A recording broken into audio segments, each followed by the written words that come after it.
안녕하세요. 두 번째 발표를 하게 된 국립공주대학교 주연욱입니다. 반갑습니다.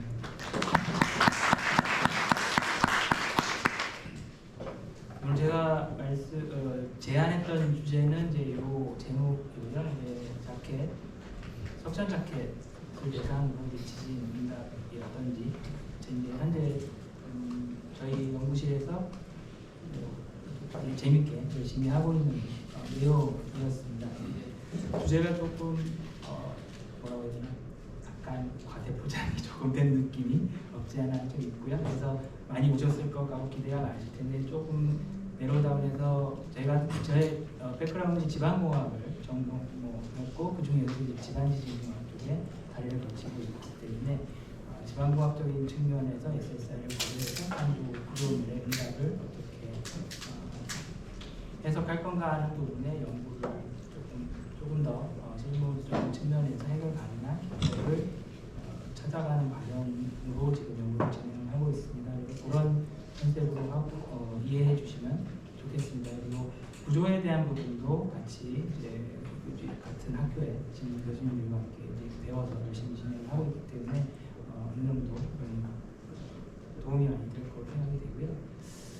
그래서 이제 자료 오늘 원래 하려고 하는 내용으로 말씀드리면, 사실 실제로 자켓 구조에 대한 지진 응답이 어떤지만 디테일한 결과를 좀 말씀을 드려야 되는 게 정상이지만, 좀 시간도 짧고 그래서 준비 과정 속에서 모델링과 해석 기법을 준비하는 과정, 밸리데이션 부분이 조금 더 이야기할 거리가 많았고, 현재 집중을 하고 있다 보니까 그 내용으로 하고요. 나머지 자세한 결과, 디테일한 결과는 이번 토목학회 발표 때 2차로 발표드리는 걸로 하고, 있는 결과는 아주 간단하게 하거나 공부할 것 같습니다.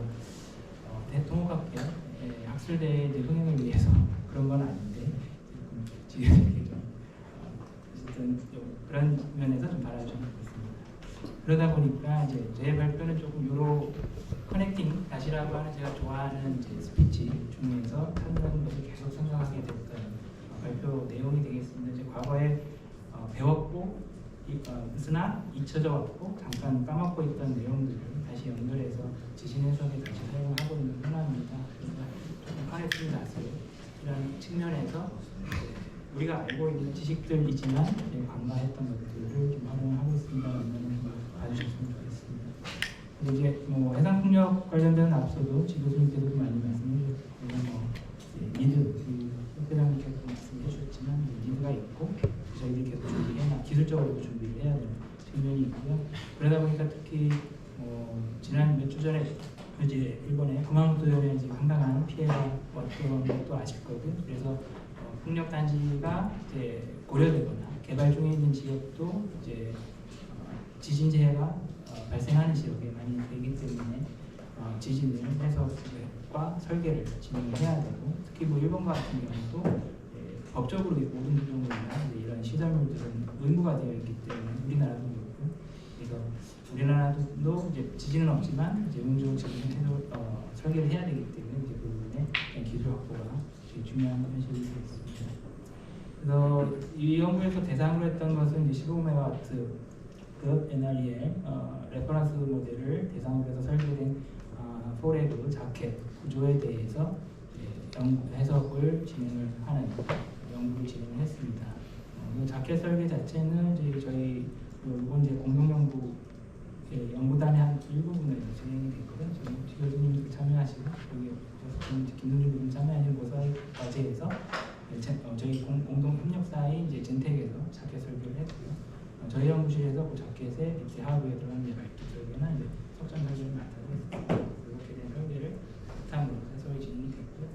그래서 그 중에 석션만 말씀드리면 이 정도 사이즈의 대상지는 이 서해안 지역의 한 곳에 해당하는 이러한 이렇게 아까도 이전 발표도 말씀 주셨지만 서남해 쪽은 주로 실티 샌드, 실티 클레이가 교호하는 복잡한 지형입니다. 그런 지층입니다. 그래서 그거에 대해서 설계가 됐었고, 하지만 이거를 갖고 해석하기가 너무 어려워서 당장은 이 연구는 모래, 간단한 모래 단일층에 대해서 해석을 진행했습니다. 했습니다. 그래서 두 가지 라바코스 모델을 사용을 하다 보니까 그 안에 탑재되어 있는 두 가지 모델을 고려를 해서 가장 심플한 이제 모아크론 모델로 이제 바이리니어한 이런 거동을 하는 모델하고 그걸로는 사실 이제 크게 비선형성 좀 이따 다시 설명을 드리겠지만 비선형성을 모델화하기가 거의 불가능하기 때문에 뭐 키네매틱 하드닝 모델이라고 하는 것이 다양히 탑재되어 있어서 그거를 모델링해서 과연 지진 해석 시 비선형성이 모델이 되는지 그 부분을 이용해서 진행했습니다. 구조도 이제 가능한 한 이러한 이제 재료 어드밴스 모델을 적용해서 이제 데미지 정도를 판별할 수 있는 이제 모델을 적용해서 실제로 지진 시에 구조물의 응답을 평가하려고 했었고요. 지진의 하중은 이제 실지인파들을 까지 선별 기준에 따라서 복잡한 얘기이기 때문에 나중에 기회가 되면 하고요. 그래서 또 스위치를 기준 두 개를 선정을 해서 당장 시범적으로 시작을 했었습니다. 그래서 그 SSI 효과를 보기 위해서는 아까 같이 이제 3차원 소일 모델이 좀 필요하고 거기에 이제 말뚝하고 자켓이 같이 설치된 상태에서 이제 모델링이 돼야 되기 때문에 상당히 헤비한 면이 있습니다. 이렇게 만들었고요. 여기에서 프리퀀시 체크를 해야 되기 때문에 이제 고정단 조건에서 자켓 구조에 프리퀀시 체크를 했을 때 레퍼런스로 나와 있는 이제 문헌들과 유사한 프리퀀시가 나왔던 걸 확인하고 그것을 이 3D 소일 모델에 이제 설치해서 수치 해석을 진행해서 문헌을 추정하는 방법을 가졌습니다. 그런데 이제 프리퀀시는 이제 구조물에 우리가 대상으로 하는 이제 풍력, 해상 풍력, 자켓 구조물에 대한 이제 밸리데이션 측면이 되겠습니다. 이제 그거 이외에도 지진 시에는 또 하나 말씀드릴게. 고정단 조건에서 나오는 프리퀀시하고 그다음에 이제 3D 모델로 하게 되면 프리퀀시가 고유 주파수가 찾아지는 것이 이제 주파수는 작아지고 주기로 보면 커지는 효과. 그래서 이거를 피리어드 랭스닝이라고 표현을 하고요. 그래서 육상의 이제 건축물 설계라든지 이제 시설 구조물 도목 구조물 설계에서는 이제 많이 받아들여지고 있는 사실입니다. 왜냐하면 흙은 연성이기 때문에 지광수 교수님 말씀하셨던 것 같이 그 부분을 이제 스프링으로 모델링 하기 위해서 보게 되면 여기가 연성이기 때문에 전체적인 주기가 길어지는 연한 효과가 나타나서 조금 더 많이 더 크게 떨린다라는 스웨이한다는 표현을 쓸 수 있는데 그렇게 되는 경우에 이 부분을 이제 고려를 해야 되고 피리어드 랜싱을 하고 있습니다. 이런 것들은 이제 ASC7에 탑재되고 FH7이라든지 미국의 기준들에서 이제 보편적으로 받아들여지는 컨셉이고 설계 시에 특히 상세 설계 시에 많이 반영이 되고 있습니다. 그 효과를 분석하기 이러한 이제 흙의 기초와 흙과 구조물과의 상호작용으로 인해서 변화하는 이제 동적 특성을 일컬어서 이제 이러한 변화를 소일 스트럭처 인터랙션이라고 부르고 있고 소일 스트럭처 인터랙션은 지진 시에는 흙의 떨림으로 인해서 두 가지 효과가 같이 나타나기 때문에 이 두 가지를 봐야 한다. 그래서 하나는 키네틱 인터랙션, 이너셜 인터랙션이라고 하고 있습니다. 키네틱 인터랙션은 흙이 흔들림으로 인해서 이제 말뚝이 변형되는 효과, 그다음에 이너션은 상부 구조물이 떨려서 그게 하중으로 전달되는 효과라고 봐서 말뚝 입장에서 보면 키네매틱 폴스와 이너셜 폴스가 같이 작용한다고 설명을 하고 있습니다. 그때에 우리가 통상적으로 보는 풍력 발계 시에는 이제 이너셜 폴스만 주로 본다고 보시면 될 것 같고요. 지진 시에는 일본 학자들도 지금 걱정하는 부분은 이제 그러한 설계법들이 이제 키네매틱 하는 이너로 액션을 고려할 것이냐 하는 부분에 걱정들이 있는 상황입니다. 그래서 그런 부분에 대해서 약간의 철학적인 측면이 조금 있는 상황인데 그 부분을 잘 이러한 SSI 효과를 고려해서 해야 되는 부분들을 설명드리겠습니다. 말뚝이 이제 있는 부분을 고려한 거고 시간이 없어서 하겠습니다. 그렇게 해서 이제 이러한 SSI 효과가 가지는 결과적으로는 뭐가 어떤 효과가 있느냐? 흙이 리지드하지 않기 때문에 구조물에 큰 영향을 주게 되고요. 특히 댐핑 부분에서 레디에이션 댐핑들이 추가로 발생하기 때문에 주파수 특성이 바뀌게 되고 그러면 또 진폭의 특성이 많이 바뀌기 때문에 이를 고려를 해야 됩니다. 그래서 이 배가 너무 커져서 그래서 지방운동을 SSI 효과를 고려할 때 이제 우리가 흙에 대한 전파 특성을 제대로 모델링을 해야 되게 됩니다. 그때 지진이 발생을 하게 되면 지진 단층으로부터 전파될 때에 거리 효과가 있게 되고, 그다음에 특히 우리 대상지 부지에 가까이 오게 되면 예로칼 지층 효과로 인해서 응답이 달라지는 효과가 있고, 이것들이 다 DMV에도 나오는 이러한 거리 효과를 고려하기 위해서 PSH 등등이 고려가 되고 있고, 이 국지적인 효과를 고려하기 위해서 이렇게 해서 SRA를 수행을 하고 있습니다. 그때 SRA를 할 때에 도초점을 맞춰서 아까지 SSI를 고려하려면 흙에 대한 응답특성을 적절히 모델링을 해야 되고요. 그렇게 되면 그때의 집안의 특성은 다음같이 변형을 하기 때문에 그때 변형 특성을 결정에 영향을 주게 되는 모듈러스, 영수 모듈러스 또는 최어 모듈러스를 적절히 결정을 해야 됩니다. 근데 이제 이러한 분포도 이렇게 다층 집안이기 때문에 여러 변화하고요. 그다음에 이러한 국가들이 특히 다음같이 비선형적인 특성을 갖기 때문에 이제 전단탄성 계수가 변화하는, 그리고 거기에 또 감쇄비도 변화하는 1분밖에 안 남았네. 12분이 다 돼가서 빨리빨리 하겠죠. 이러한 비선형 특성이 고려가 돼야 SSI 효과가 제대로 고려가 된다. 그래서 이제 조금 벌써 25년 전이 제가 첫 논문을 낸 건데 이제 고인신 원장님하고 같이 했던 상황입니다. 그때 당시에는 터키 제도가 활발할 때라 시편을 거의 매일 매주 실험을 해서 한 거의 60개 정도를 석사과정 때 진행을 했었고, 거의 모아서 발표를 했었고요. 그때 음리 집안에 대한 비선형성 대빙곡선을 이렇게 제시를 했습니다. 전단탄성 계수는 비선형적으로 변한다. 감쇄비도 변형력에 따라 변한다는 효과는 우리의 집안도 다르고 외국에서도 마찬가지가 있습니다. 근데 딥소일이라는 이제 유명한 프로그램 집안 해소할 때 찾게 되는 모델들이 다란델리 모델이 들어가 있습니다.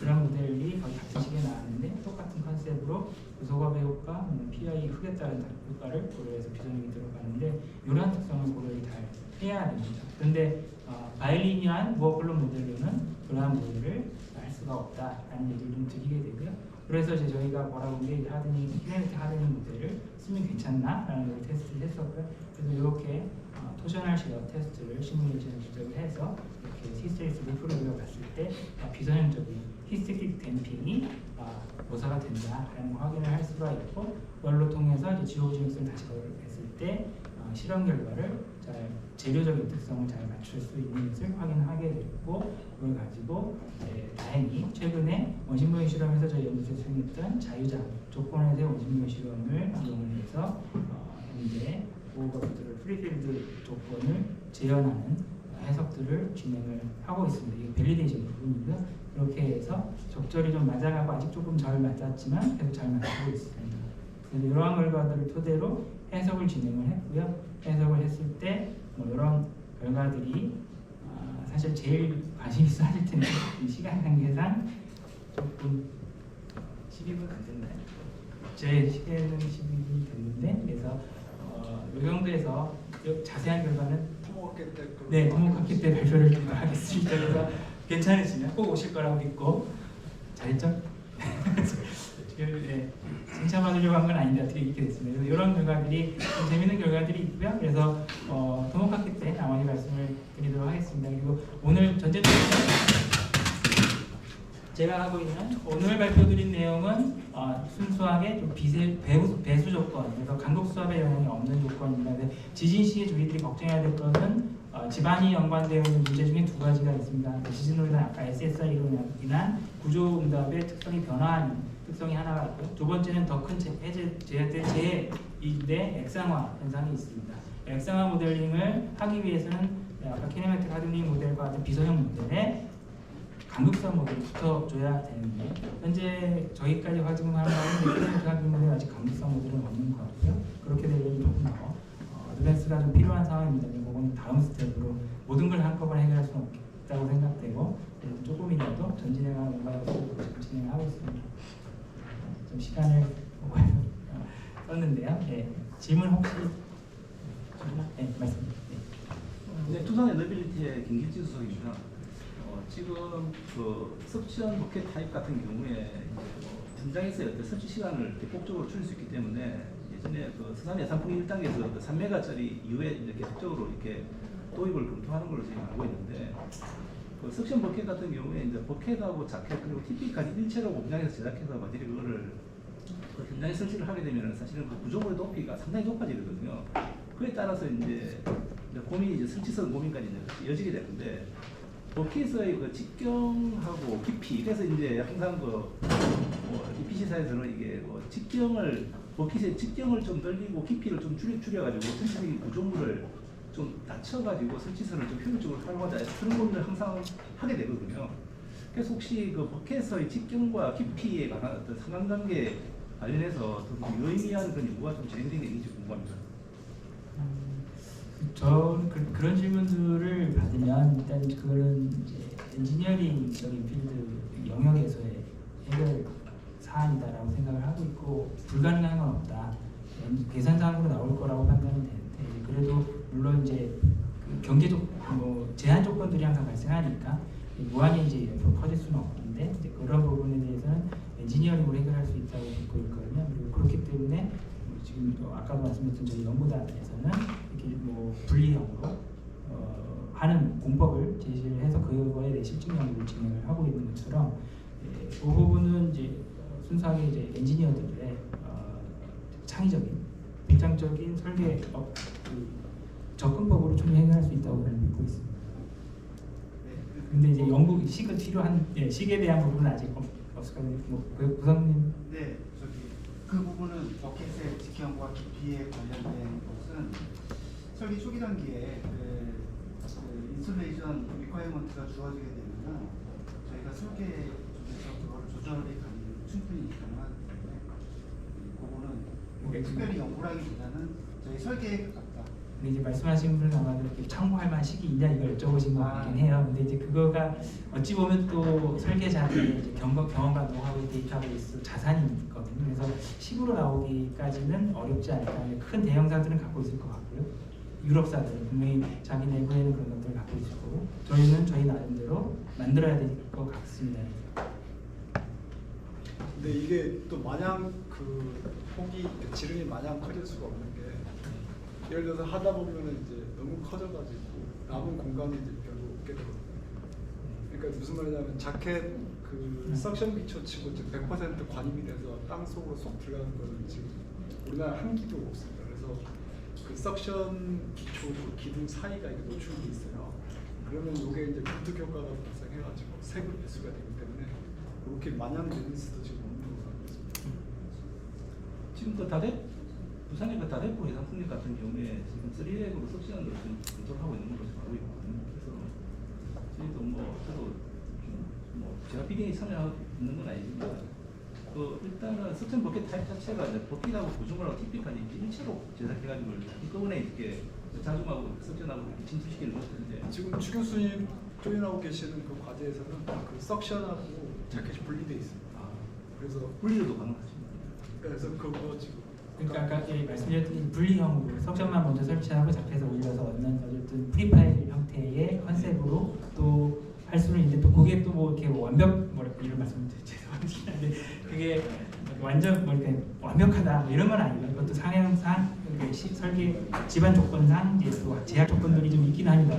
그래서 저희 엔지니어들의 역할이 또 필요한 부분이 있는 거고요. 그래서 분리형도 고려해 보실 수 있고, 전부 다 체결하게 되면 설치 시에 또 장점이 있거든요. 무거우면 또 잘 처음에 초기 관리가 좋기 때문에 잘 박히는 부분은, 또 아까 말씀하셨던 핸들링에 어려움이 있기 때문에 대형 선박이 필요한 단점, 이런 것들은 사실 이제 엔지니어들이 그 중간을 최적화해 줄 필요가 있는 상황인 것 같습니다.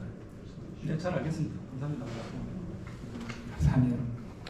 네, 다음 제가 쉬는 시간이죠? 네. 네. 그러면 끝내고 저기 감사합니다. 네.